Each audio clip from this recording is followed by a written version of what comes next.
In 12th century Palermo, Muslim viziers served Christian kings, Arab architects built Norman palaces, and the royal court spoke 6 languages. This was the Kingdom of Sicily, Europe's most sophisticated and most conquered medieval realm. How did this island kingdom become richer than France? Why did its streets run with blood in 1282?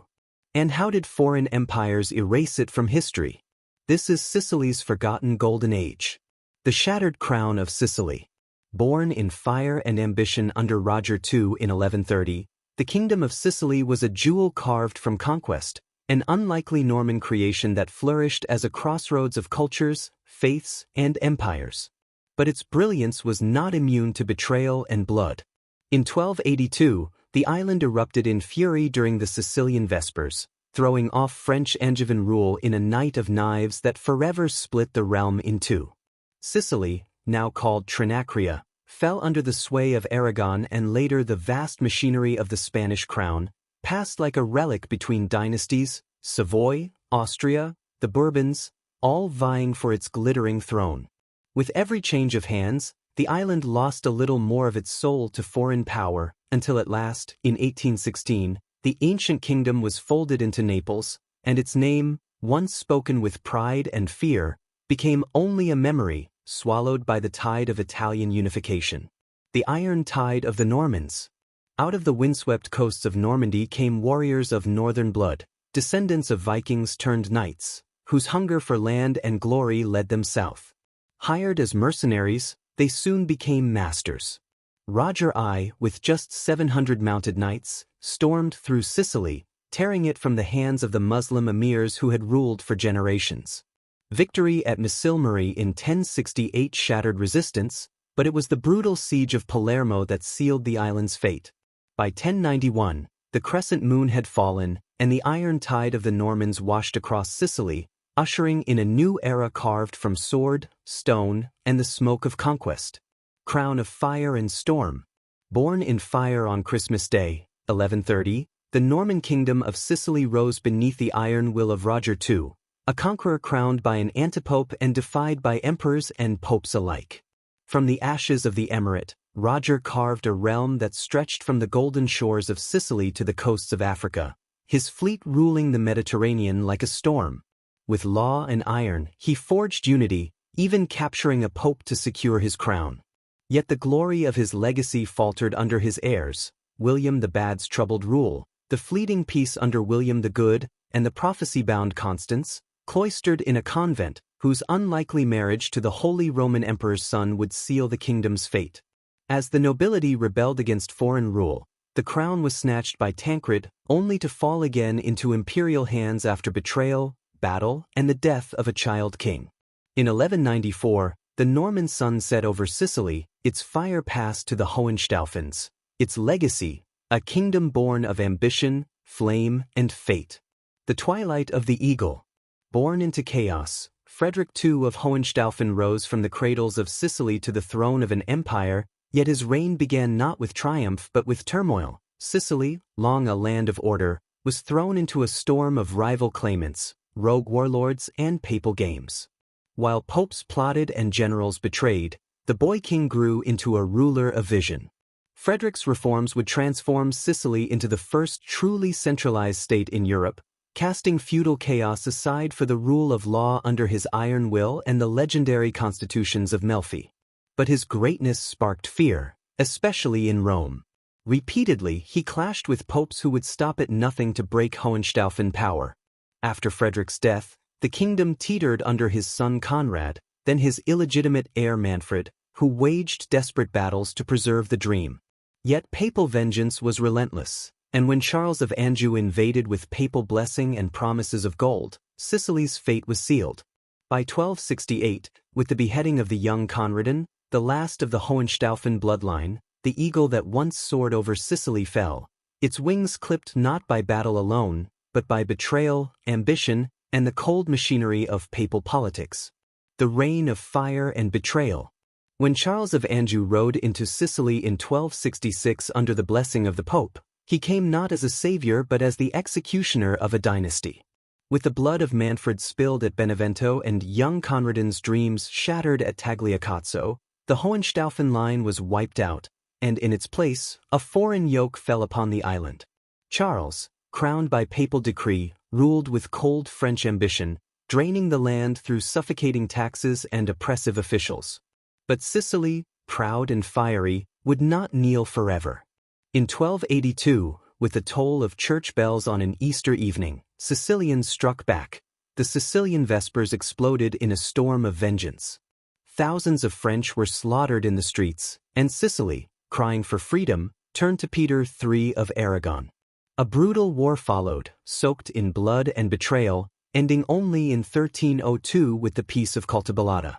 The once united kingdom was forever cleaved in two, an island ruled by Aragonese kings and a mainland claimed by Angevin heirs.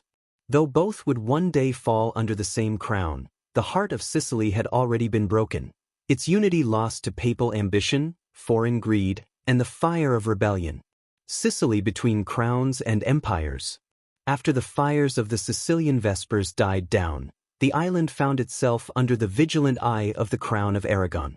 Though technically ruled by kings of its own blood, Sicily was now caught in the powerful current of Iberian ambitions.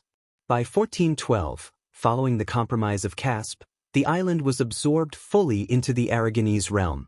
It watched from afar as Naples fell to Alfonso V in 1443, who carved up his conquests like spoils, Sicily to Aragon, Naples to his illegitimate son. Sicily remained an important yet overshadowed jewel in a sprawling Mediterranean empire. The tides of war churned in Italy as French kings, heirs to the Angevin claim, tried and failed to reclaim Naples, while Sicily remained a quiet yet strategic stronghold. In 1530, Charles V, monarch of a realm where the sun never set, gifted the nearby islands of Malta and Gozo to the Knights Hospitaller in a dramatic gesture of defense against the rising Ottoman threat. In return, 2 falcons a year, an eerie tribute that masked the strategic weight of the transaction. Under Spanish Habsburg rule, Sicily became a piece in a grand imperial puzzle, its fate tied to empires that stretched across oceans. The Sicilian crown, once worn by bold Norman kings and crowned in rebellion, now rested under the weight of foreign dynasties, watchful, loyal, but never fully free. Its golden age of independence faded into memory as it braced for the dynastic storm to come with the death of Spain's last Habsburg in 1700. Sicily's pawn years, between Savoy and Habsburg. In the aftermath of the War of the Spanish Succession, Sicily was treated less like a kingdom and more like a token on Europe's shifting chessboard. In 1713, the Treaty of Utrecht handed the Sicilian crown to the House of Savoy, a reward for their role in the conflict and a ticket into the exclusive club of European royalty. Victor Amadeus II, now a king, made a brief show of rule, spending a year on the island before returning to Turin, leaving his son to govern in his stead. But the ink on the treaty had barely dried when Spain, still bitter over the outcome, launched another war, this time the War of the Quadruple Alliance. In 1718, Spanish troops landed in Sicily, catching Savoy off guard.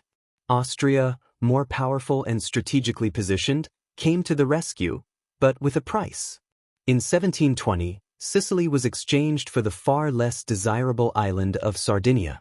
The swap was humiliating for Victor Amadeus. He lost a rich and populous realm for a barren backwater, and despite years of protest, he was forced to abandon all claims to Sicily by 1723. The Habsburgs now ruled both Naples and Sicily, drawing the two crowns under a single imperial gaze. Yet for all its beauty and history, Sicily remained a distant outpost of foreign ambition, governed from afar, passed between powers, and longing once again for a sovereign voice of its own. Bourbon Sicily, Enlightenment, exile, and erasure. When the Bourbons took over Sicily in 1735, the island entered one of its most dynamic yet turbulent eras. Charles of Bourbon, son of Philip V of Spain, claimed both Naples and Sicily, launching a new southern Italian dynasty. As Charles VII of Naples and Charles V of Sicily, his rule brought rare prosperity and reform. Public works, royal patronage of the arts, and Enlightenment ideals began to bloom. Sicily was awakening. But this golden moment dimmed after Charles became Charles III of Spain in 1759 and handed the Sicilian crown to his son, Ferdinand. Ferdinand III of Sicily, also Ferdinand IV of Naples, had little interest in governance, preferring royal pleasures over reform. Real power rested with ministers like Bernardo Tanucci and, later, John Acton, who worked to shift Sicily from Bourbon Spain's orbit toward British influence. The island, with its Greek temples and volcanic grandeur, became a magnet for Europe's grand tour elite. Writers, painters, and philosophers poured in, helping ignite the island's cultural revival. Yet the shadow of revolution loomed. Napoleon's invasion of Naples in 1799 forced Ferdinand to flee to Sicily under British protection. While Naples became a puppet republic, Sicily emerged as Britain's Mediterranean base and a temporary laboratory of liberal reform. British agents like Lord William Bentinck pushed a constitutional monarchy, abolishing feudalism and introducing a two-chamber parliament. But this flicker of freedom died with Napoleon's defeat. In 1816, Ferdinand abolished the ancient Kingdom of Sicily, merging it with Naples into the Kingdom of the II Sicilies, effectively erasing Sicily's identity. Sicilians revolted, first in 1820 and again in 1848–49, but were brutally crushed. Messina was bombarded into submission, earning Ferdinand II the nickname Rebomba. The oppressive response to growing demands for autonomy bred deep resentment. By mid-century, the Bourbon regime had turned Sicily into a police state, restless, repressed, and ripe for revolution. The Kingdom of Sicily may be gone, but its legacy lives on in Italy's complex identity. Which other Mediterranean kingdoms should we explore next? Tell us in the comments. If you enjoyed this journey through Sicily's past, help us share more lost histories. Like, subscribe and hit the notification bell for more from History Love.